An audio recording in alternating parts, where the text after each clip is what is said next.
Day must be the, I don't know, 28th, 29th. I think Timex says the 29th. She's licking on her.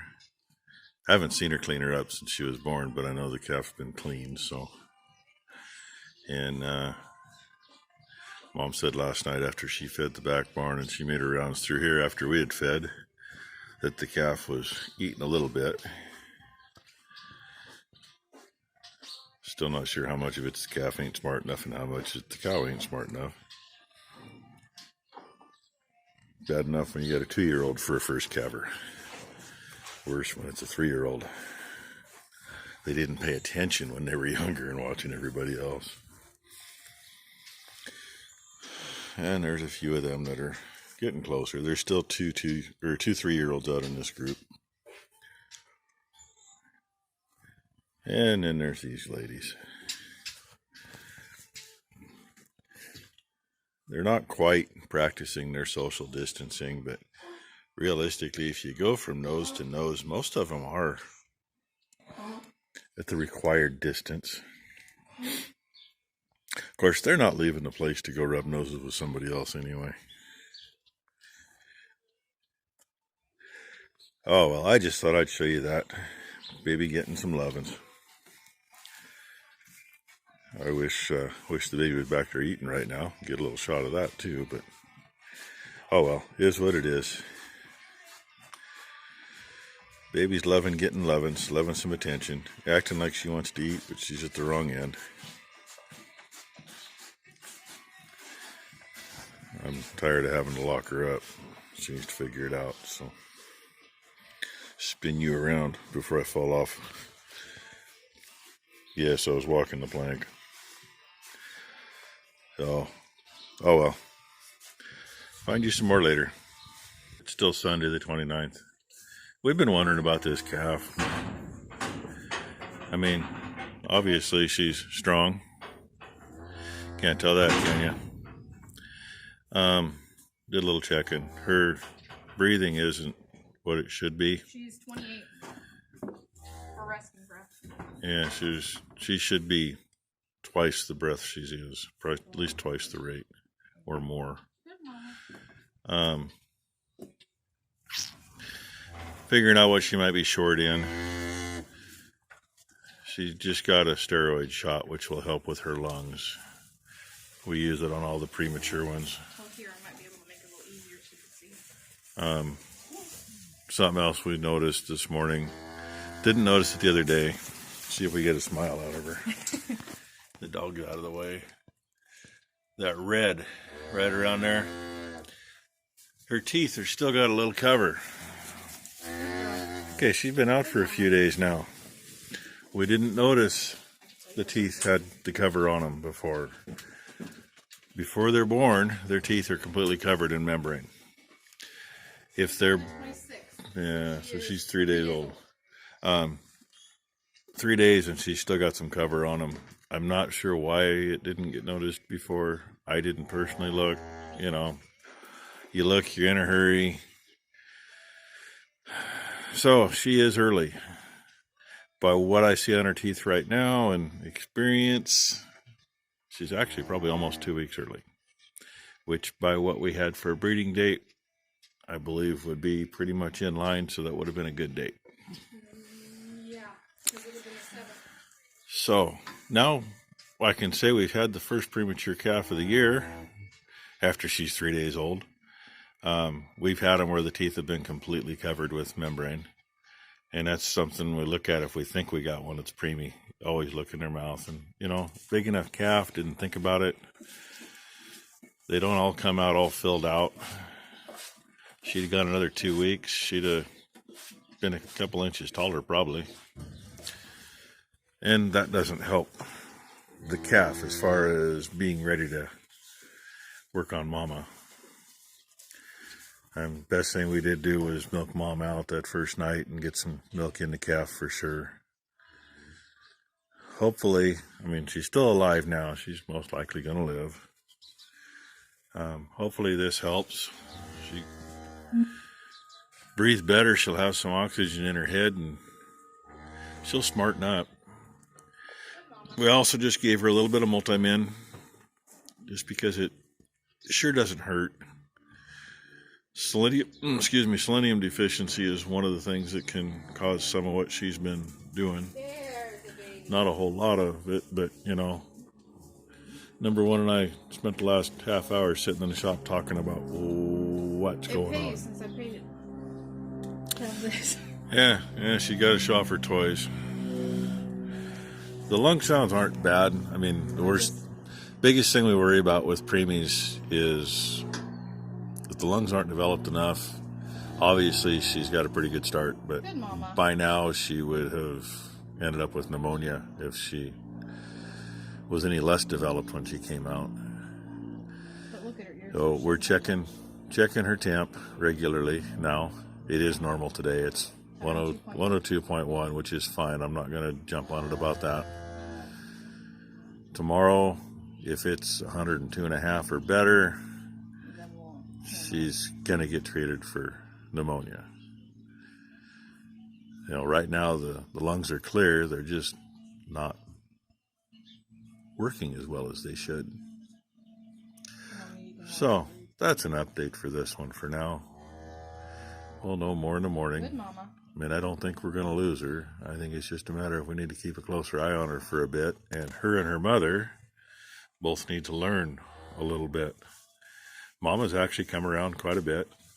Good girl. Good mama. She's not sure what we just did, but she's checking her calf anyway.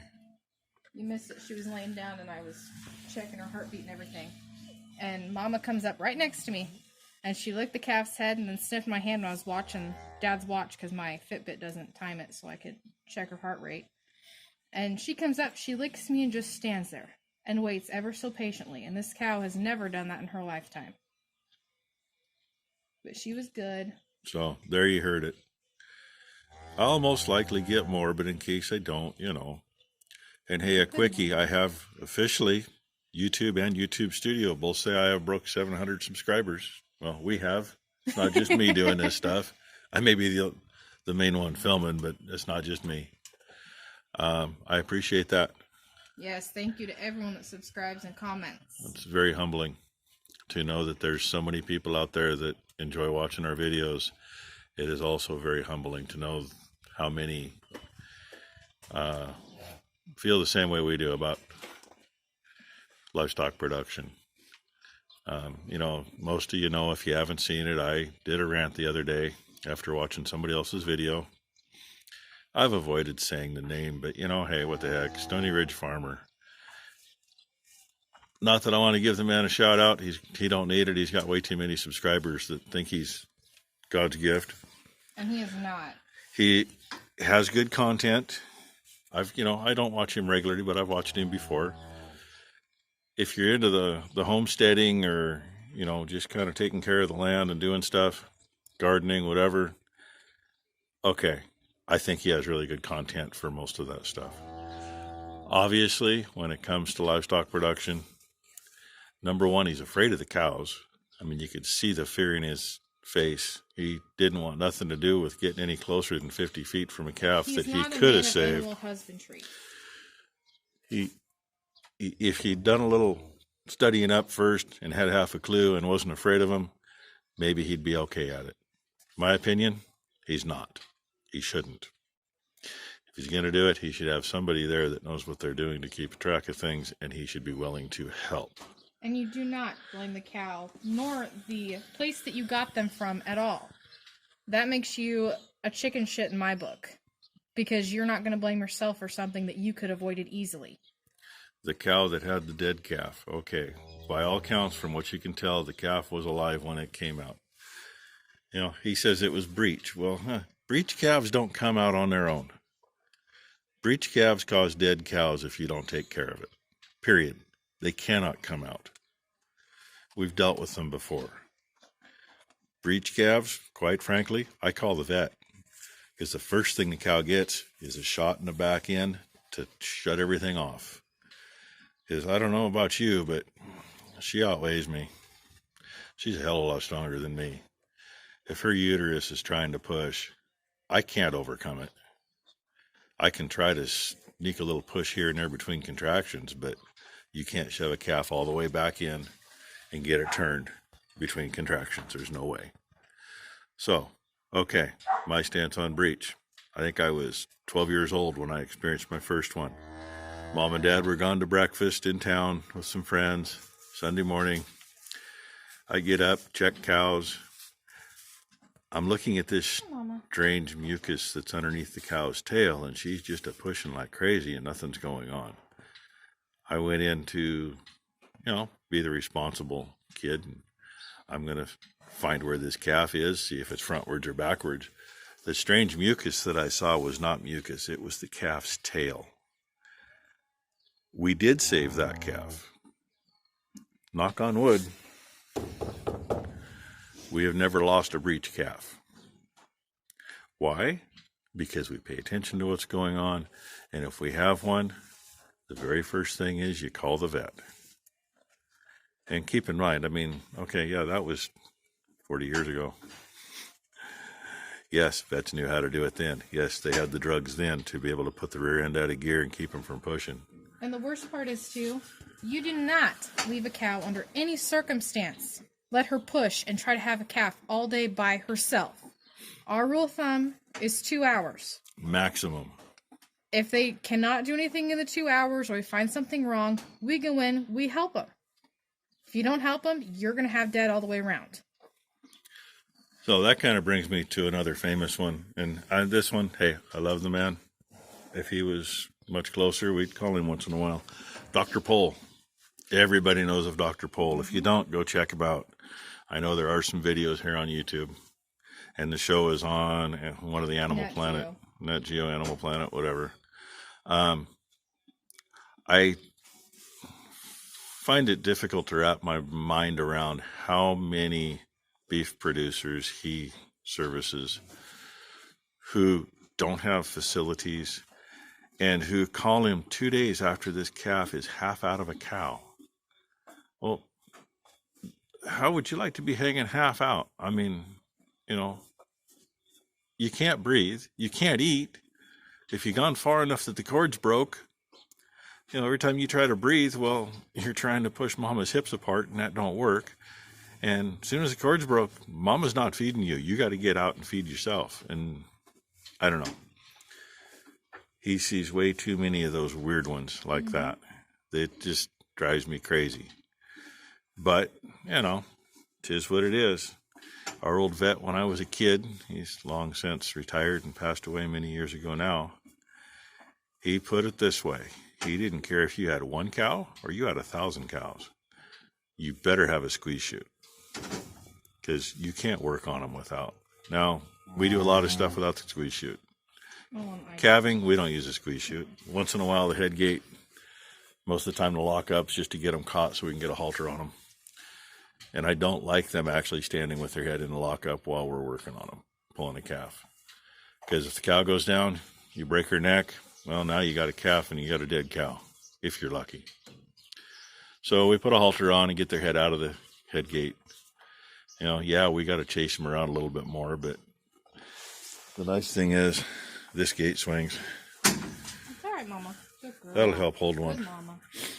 That other gate over there swings too if we have to. It'll come this way. At the other end, we got the head gate and a gate against it. You guys have seen us try to get stuff in there. Little lady snuck out. Mom's old dog, Cinnamon. The boys like to beat her up once in a while, so she's scarce unless they're locked up. They're locked up, so she gets to sneak out and find some calf poop. And she lives in Mom's garage. I don't care what her farts smell like. So anyway, there's the story on, we'll just call her number 15 for now. I call her Moose. She's got the ears like a moose. She does have big ears, and part of that is probably just because she is a little premature. Things didn't proportionate out before she came out. You'll never know it here in a couple months. Probably in a month, you'll never know it. Won't be able to pick her out of a crowd. Come here.